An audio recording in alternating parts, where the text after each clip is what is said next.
Del Santo Evangelio de nuestro Señor Jesucristo, según San Mateo. Gloria a ti, Cristo, Señor. Cuando se cumplieron los días en que ellos debían purificarse según la ley de Moisés, llevaron al niño a Jerusalén para presentárselo al Señor. Lo hicieron así porque en la ley de Moisés estaba escrito: todo primer hijo varón será consagrado al Señor. Fueron pues a ofrecer en sacrificio lo que manda la ley del Señor, un par de tórtolas y dos pichones de paloma. En aquel tiempo vivía en Jerusalén un hombre que se llamaba Simeón. Era un hombre justo y piadoso que esperaba la restauración de Israel. El Espíritu Santo estaba con Simeón y lo había hecho saber que no moriría sin ver antes al Mesías, a quien el Señor enviaría. Guiado por el Espíritu Santo, Simeón fue al templo, y cuando los padres del niño Jesús lo llevaron también a él para cumplir con la ley que ordenaba, Simeón lo tomó en brazos y alabó a Dios diciendo: ahora, Señor, según tu promesa, puedes dejar a tu siervo irse en paz, porque ya he visto la salvación que has comenzado a realizar a la vista de todos los pueblos, luz para alumbrar las naciones y gloria de tu pueblo Israel. El padre y la madre de Jesús se quedaron admirados al oír lo que Simeón decía del niño. Entonces Simeón les dio su bendición y dijo a María, la madre de Jesús: mira, este niño está destinado a hacer que muchos en Israel caigan o se levanten. Él será una señal que muchos rechazarán, a fin de que las intenciones de muchos corazones queden al descubierto. Pero todo esto va a ser para ti como una espada que atraviese tu propia alma. También estaba allí una profetisa llamada Ana, hija de Fanuel, de la tribu de Aser. Era ella muy anciana, se casó siendo muy joven y había vivido con su marido 7 años. Hacía ya 84 años que había quedado viuda. Cuando salía del templo, sino que servía día y noche al Señor y con ayunos y oraciones. Ana se presentó en aquel mismo momento y comenzó a dar gracias a Dios y a hablar del niño Jesús a todos los que esperaban la liberación de Jerusalén. Después de haber cumplido con todo lo que mandó la ley del Señor, volvieron a Galilea, a su propio pueblo de Nazaret. Y el niño crecía y se hacía más fuerte. Estaba lleno de sabiduría y gozaba del favor de Dios. El Evangelio del Señor. Te alabamos, Cristo, Señor.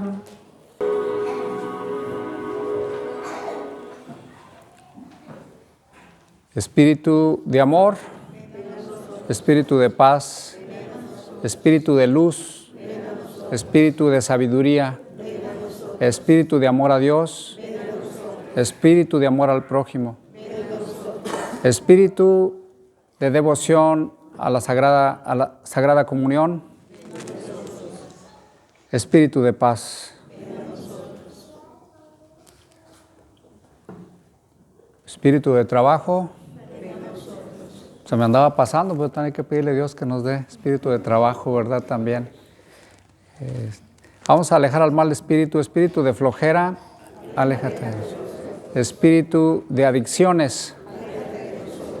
Espíritu del mal. Ven, oh Espíritu Santo, llena los corazones de tus fieles y enciende en ellos el fuego de tu amor. Envíanos, oh Señor, tu Espíritu, y todo será creado y se renovará la faz de la tierra. Amén. Pues después de algunos días de frío, ¿verdad?, que se nos vinieron por aquí, pues ya estamos listos para reiniciar otra vez nuestras jornadas, nuestros trabajos. Y bueno, todos sabemos, somos conscientes de que sí, efectivamente la inflación sigue subiendo, que siguen los precios por allí, aunque algunos digan que no, sobre todo los mandatarios, ¿verdad? Dicen que no, que todo está bien.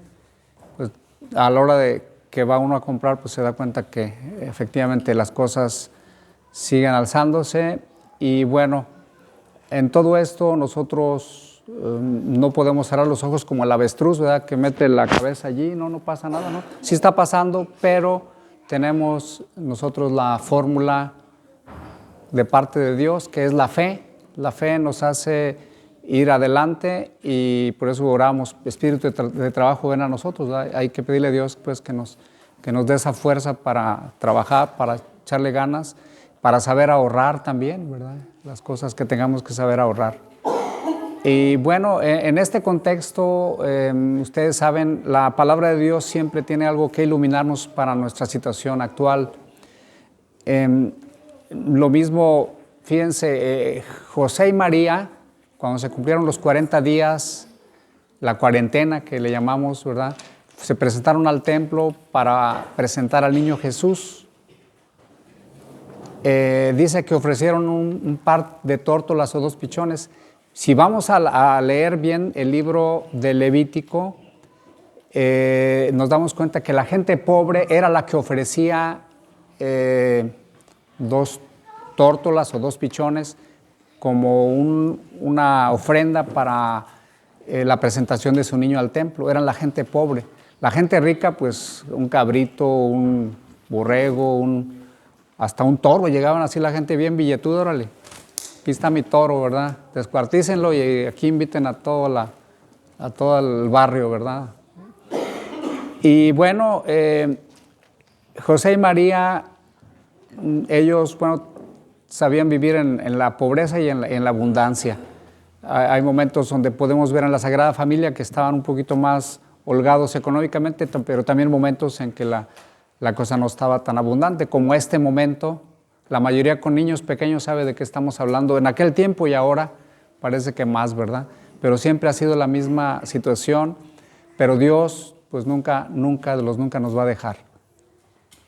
Pues en este contexto estamos presentando a Stephanie, a Angie y a Andrés. Están presentándose en este templo que es la casa de Dios para poder recibir pues esa luz de Dios, recibir la Sagrada Comunión y finalmente recibir la luz que nos guía, que nos conduce.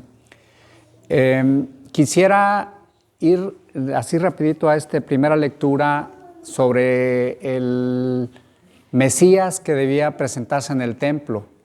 Y ese templo, como yo ya les decía a la entrada de la misa, en el día de hoy es un problema muy grande en el Medio Oriente, digamos que es el problema más grande que hay, porque el templo de Jerusalén, en el que Jesús fue presentado, por cierto, fue destruido y después de muchos intentos de reconstrucción, pues solamente por ahí una barda queda de todo esto. Y en el lugar santo está la mezquita, una de las mezquitas más veneradas por el Islam. El tercer lugar más sagrado del Islam es Jerusalén y precisamente allí donde fue el templo de Israel. Por eso es que hay pleito entre palestinos y judíos. El pleito es principalmente por el templo. Hay otras cosas, pero ya en un ambiente, digamos, de más fondo es ese. Los judíos dicen, cuando venga el Mesías, tiene que entrar al templo, tiene que ser presentado en el templo. ¿Cómo le vamos a hacer?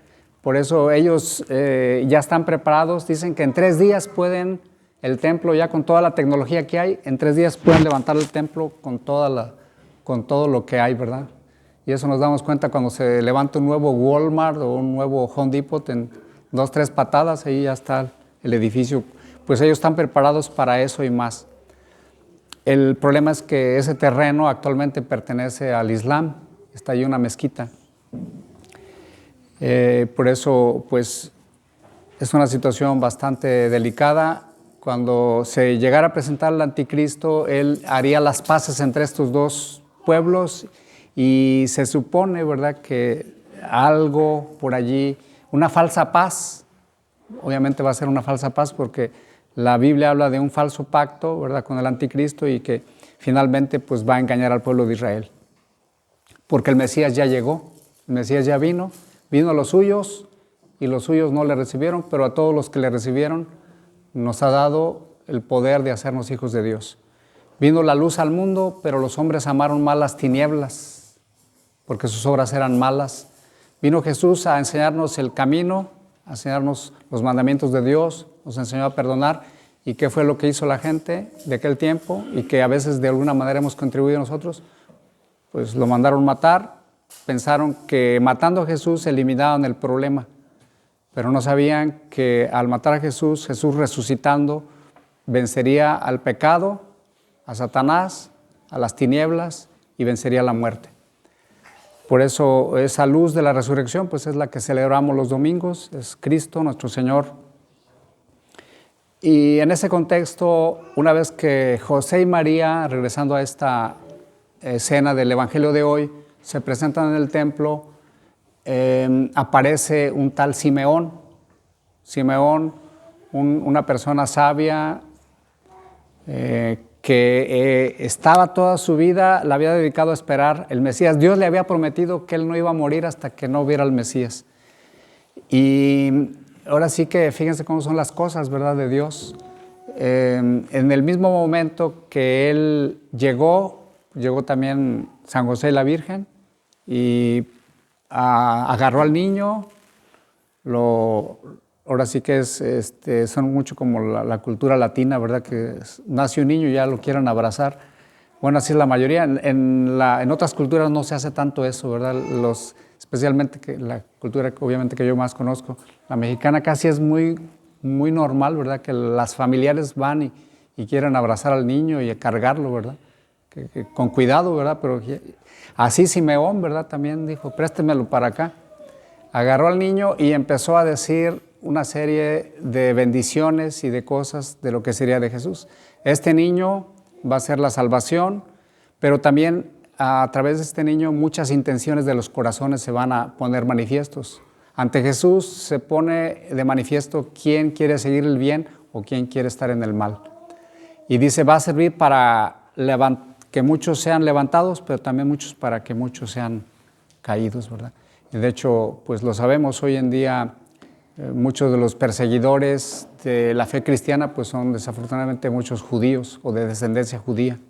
El mismo anticristo será de descendencia judía, de una de las tribus. La tribu de Dan, por ahí es lo que podemos deducir leyendo las profecías. Entonces, en Simeón también estamos nosotros recibiendo a Jesús como el niño, aunque nos quede grande el saco, pero también somos Simeón o Ana, que abrazamos al niño y lo tomamos en nuestros brazos, lo invitamos a que viva en nuestra vida, en nuestro corazón, y de esa manera lo recibimos como nuestro Salvador, como nuestro Señor, como nuestra luz, la luz que viene a iluminar las tinieblas de nuestro corazón, de nuestra ignorancia. Otra cosa más que le dice Simeón a María, dice, ya dije todo lo bonito que va a hacer con este niño, que va a ser el Mesías, el Salvador, pero le dice a María, a ti una espada te va a atravesar el alma.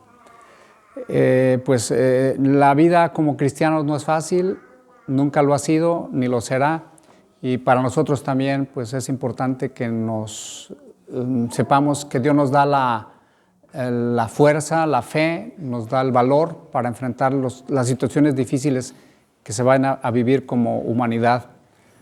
Este día de la Candelaria se bendicen velas, siempre ha existido esa costumbre desde los orígenes, al menos orígenes me refiero del cristianismo aquí en este continente, no digo en este país, ¿verdad?, porque ustedes bien saben, cuando digo este continente me estoy refiriendo a todo el continente, a toda América, y no me refiero solamente a este país América, sino a todo lo que es América. Fue uno de mis pleitos allá en Europa y aquí todavía me sigo peleando de vez en cuando. Estamos en América. Y sí, los franciscanos trajeron esta costumbre, bendita costumbre pues de las famosas velas, de bendecir las velas.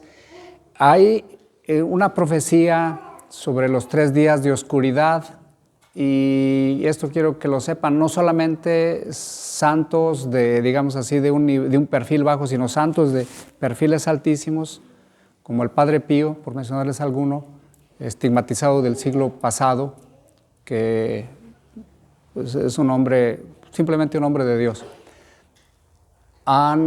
Nos han dejado ese legado, que así como en Egipto hubo las 10 plagas, y una de esas plagas fue la oscuridad, los días de oscuridad que hubo, así hacia un momento dado de la historia, que será el cierre de la historia, vendrán también esos días de oscuridad. Y lo único que va a poder brillar es la luz de Cristo, los que estén en gracia de Dios, y estas velas pues, nos ayudarán pues, como símbolo de esa fe.